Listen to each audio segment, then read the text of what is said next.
नमस्कार साथियों, मैं के वर्मा आपका बहुत बहुत स्वागत करता हूं। आज हम लोग साइंस के 20 प्रश्न से रिलेटेड जैव विकास का आज का हमारा टॉपिक है। जैव विकास से महत्वपूर्ण इंपॉर्टेंट प्रश्न 20 प्रश्न आपके सामने आने वाले हैं, जो कि बहुत ही महत्वपूर्ण होने वाले हैं।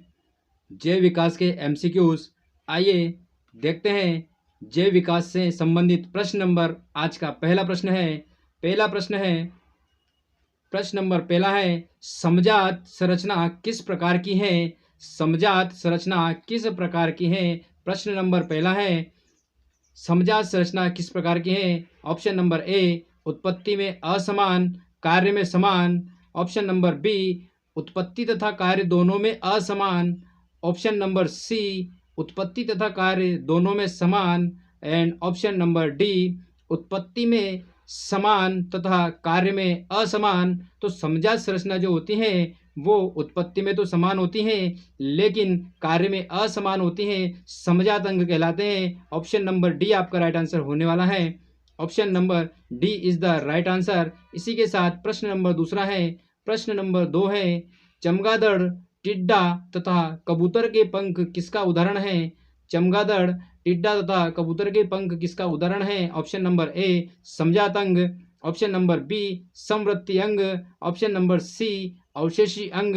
एंड ऑप्शन नंबर डी, इनमें से कोई नहीं। तो चमगादड़, टिड्डा एंड कबूतर जो उदाहरण है वो समवृत्ति अंग के उदाहरण है। समवृत्ति अंग के उदाहरण है। आपका जो आंसर होने वाला है ऑप्शन नंबर बी आपका राइट आंसर होने वाला है। Option number B is the right answer, समवृत्ति अंग। इसी के साथ अगला प्रश्न है। प्रश्न नंबर तीसरा है। प्रश्न नंबर 3 है, समजात श्रेणी के लिए क्या सत्य नहीं है? समजात श्रेणी के लिए क्या सत्य नहीं है? तो आपको जो सत्य नहीं है वो बताना है। ऑप्शन नंबर ए, सभी सदस्यों के रासायनिक गुण समान होते हैं। ऑप्शन नंबर बी, इनके भौतिक गुण समान होते हैं। ऑप्शन नंबर सी, इनको एक सामान्य सूत्रों द्वारा प्रदर्शित किया जा सकता है। एंड ऑप्शन नंबर डी, इनमें से कोई नहीं। तो समजात श्रेणी जो होती हैं उसमें से सत्य नहीं है। सभी सदस्यों के रासायनिक गुण समान होते हैं, बिल्कुल होते हैं। इनको एक सामान्य सूत्र द्वारा प्रदर्शित किया जा सकता है, बिल्कुल किया जा सकता है। लेकिन इनके भौतिक गुण समान होते हैं, जो कि बिल्कुल गलत है। इसीलिए आपका ऑप्शन नंबर बी आपका राइट आंसर होने वाला है। Option number B is the right answer.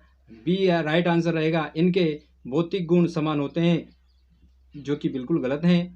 इसी के साथ प्रश्न नंबर 4 है।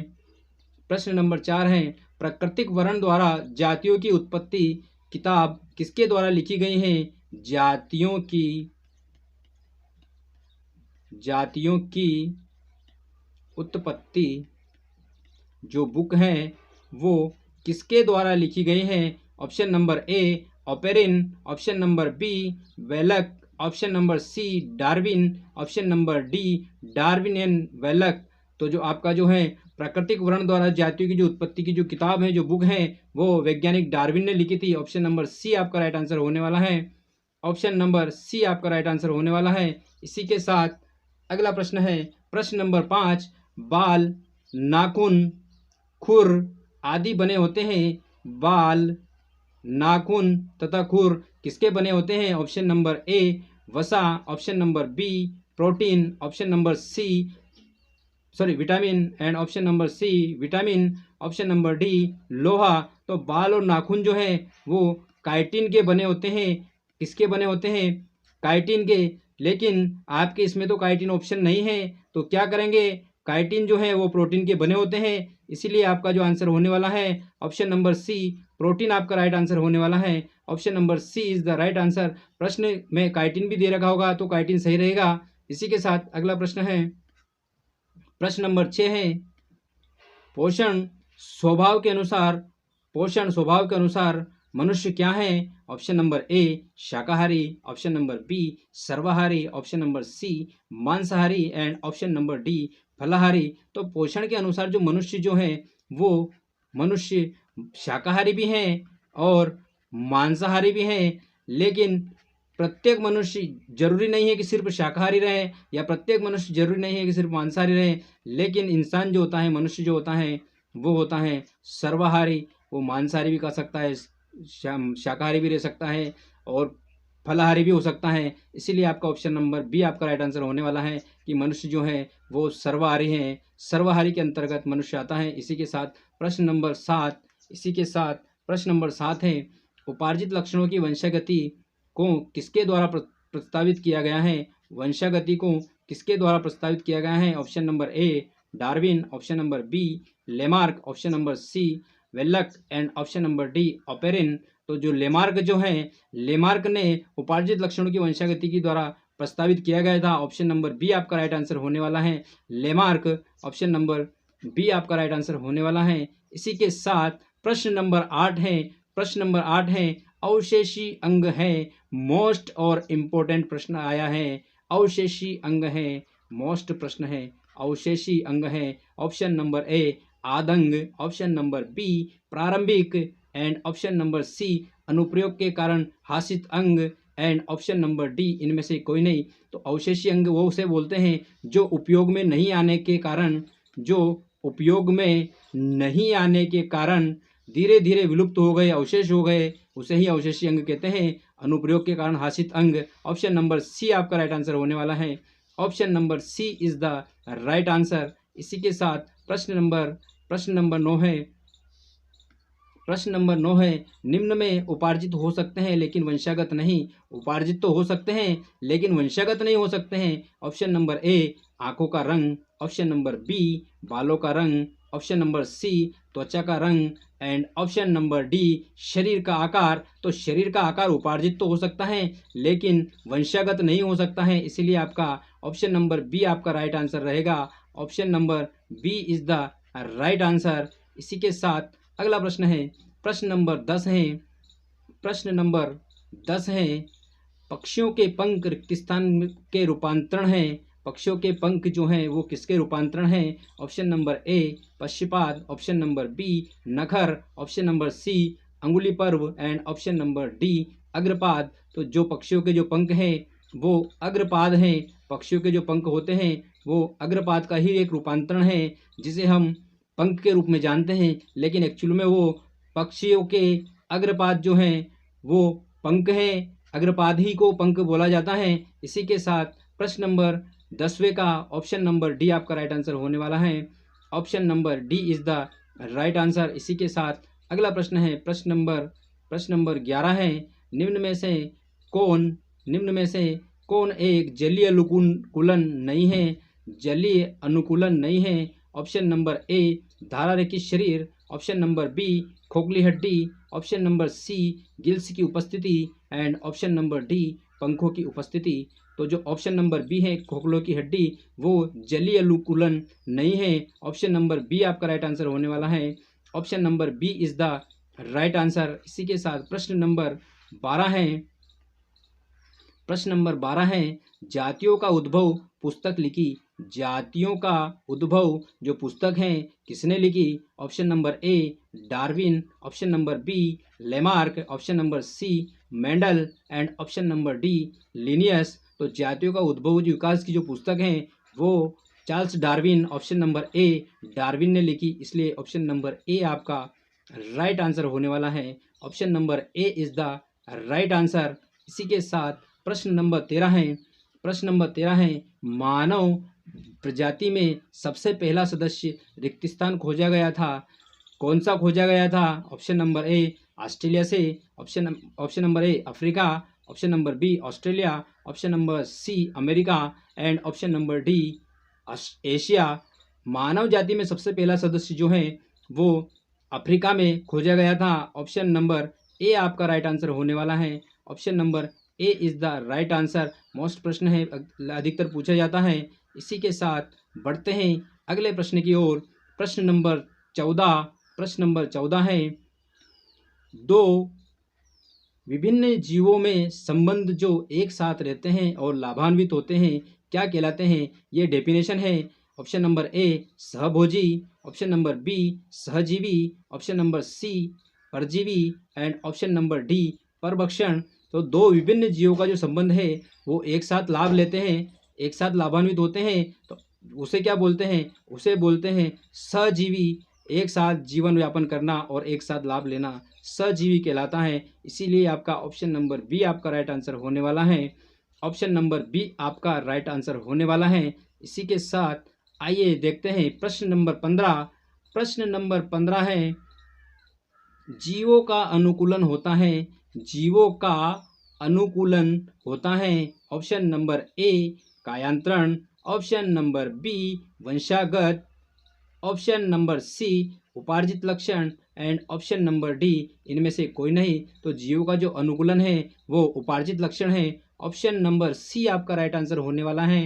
उपार्जित जो लक्षण है वो ही जीवों का अनुकूलन है।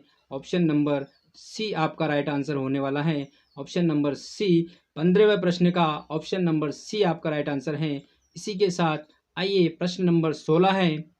प्रश्न नंबर 16 है, प्रश्न नंबर 16 है, जीवों का वह समूह जो एक दूसरे से मेल खाता है क्या कहलाता है। जीवों का वह समूह जो एक दूसरे से मेल खाता है क्या कहलाता है। ऑप्शन नंबर ए जैवमंडल, ऑप्शन नंबर बी समुदाय, ऑप्शन नंबर सी प्रजातियां एंड ऑप्शन नंबर डी जीव समुदाय। तो जो प्रजातियां हैं वो जीवों का वह समूह है। प्रजातियां जो हैं वो जीवों का वह समूह है जो एक दूसरे से मेल खाते हैं और समूह में रहते हैं, प्रजातियां कहलाते हैं। इसीलिए प्रश्न नंबर 16 का ऑप्शन नंबर सी आपका राइट आंसर होने वाला है। इसी के साथ प्रश्न नंबर 17 है। प्रश्न नंबर 17 है, किस वैज्ञानिक ने the Origin of species the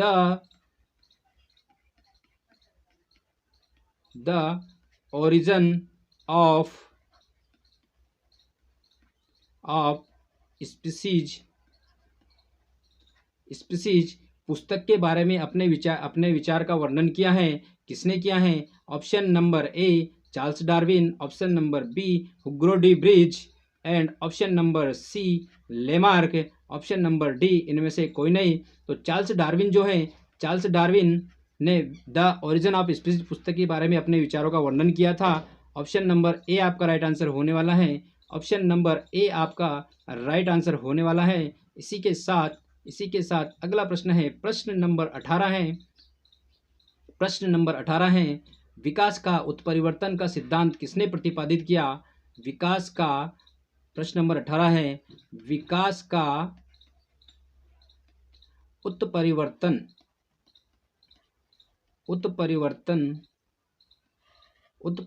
का जो सिद्धांत है वो किसने प्रतिपादित किया। तो उत्परिवर्तन का सिद्धांत option number A Mendel, option number B Lamarck, option number C Darwin, option number D Hugo de Vries. तो विकास का उत्परिवर्तन का सिद्धांत का जो प्रतिपादन किया वो किया आपके हुगो डी ब्रिज ने किया है। हुगो डी ब्रिज ने किया है उत्परिवर्तन के सिद्धांत का प्रतिपादन। ऑप्शन नंबर डी आपका राइट आंसर होने वाला है। ऑप्शन नंबर डी आपका राइट आंसर होने वाला है। इसी के साथ प्रश्न नंबर 19 है, समान जाति के सही व्यक्तित्व क्या है। समान जाति के सही व्यक्तित्व क्या है, कहने का मतलब ये है कि समान जाति जो है उसका व्यवस्थित या व्यक्तित्व, उसका महत्व क्या है, उसका सेंस क्या है। ऑप्शन नंबर ए अंतःस्फुरण द्वारा उपजाऊ पीढ़ी को बनाना, ऑप्शन नंबर बी समान आवास में रहना, ऑप्शन नंबर सी आवास में रहना, अलग आवास में रहना एंड ऑप्शन नंबर डी इनमें से कोई नहीं। तो समान जाति का जो सही व्यक्तित्व है वो क्या है कि अंतःस्फुरण द्वारा उपजाऊ पीढ़ी को बनाना। आने वाली अंतःस्फुरण द्वारा, अपनी अंतः शक्ति के द्वारा पीढ़ी को, एक पीढ़ी से दूसरी पीढ़ी, दूसरी पीढ़ी से तीसरी, इस प्रकार से पीढ़ियों को आगे बढ़ाना ही सही समान जाति का सही व्यक्तित्व है। इसीलिए प्रश्न नंबर 19 का जो आंसर होने वाला है ऑप्शन नंबर ए आपका राइट आंसर होने वाला है। ऑप्शन नंबर ए आपका राइट आंसर होने वाला है। इसी के साथ आज के लेक्चर का लास्ट प्रश्न है। अभी तक जिसने लाइक नहीं किया है वो लाइक करें, कमेंट्स करें और चैनल को सब्सक्राइब करें एंड बेल आइकन के बटन को दबाना ना भूलें, जिससे मेरे आने वाली प्रत्येक वीडियो की नोटिफिकेशन आपके पास पर्याप्त रूप से पहुंच जाए। इसी के साथ आज का लास्ट प्रश्न देखते हैं, बहुत मोस्ट और इम्पोर्टेंट होने वाला है। निम्न में अवशेषी अंग नहीं है। अवशेषी अंग नहीं है आपको बताना है। 4 ऑप्शन आपके सामने है। 4 ऑप्शन में से 3 अवशेषी अंग हैं लेकिन एक अवशेषी अंग नहीं है। तो झिल्ली, कर्णपट्टी की झिल्ली, ऑप्शन नंबर बी पुच्छ कशेरुका, ऑप्शन नंबर सी नाखून and option number D appendix. तो आप वर्मिफोर अपेंडिक्स, तो आपको पता होगा कि वर्मिफोर अपेंडिक्स जो है वो अवशेषी अंग है। वर्मिफोर अपेंडिक्स जो है वो अवशेषी अंग है। पुच्छ कशेरुका भी अवशेषी अंग है। और झिल्ली, पर्णकट्टी की झिल्ली जो है वो भी अवशेषी अंग है। कर्णपट्टी की जो झिल्ली होती है वो भी अवशेषी अंग है। लेकिन नाखून आपके अवशेषी अंग नहीं है। इसीलिए आपका जो आंसर होने वाला है ऑप्शन नंबर सी नाखून आपका राइट आंसर होने वाला है। नाखून आपका राइट आंसर होने वाला है। ये रहे आपके 20 प्रश्न मात्र 15 मिनट में। 20 प्रश्न जो हुए अपने मात्र सिर्फ 15 मिनट में हुए हैं। आशा करता हूँ कि आपको अच्छे लगेंगे। इसी के साथ मिलते हैं अगले लेक्चर में। जय हिंद, जय भारत, वंदे मातरम, जय श्री कृष्णा एंड राधे राधे। कोशिश करूँगा कि और इसी प्रकार से अच्छे MCQs आपके सामने लेकर आऊँ। लेकिन सिर्फ आपसे एक ही निवेदन है कि चैनल को सब्सक्राइब करें और लाइक करें और बेल आइकन के बटन को दबाना ना भूलें, जिससे मेरे आने वाली प्रत्येक वीडियो की नोटिफिकेशन आपके पास पहुंच जाए। इसी के साथ मिलते हैं अगले लेक्चर में। जय श्री कृष्णा।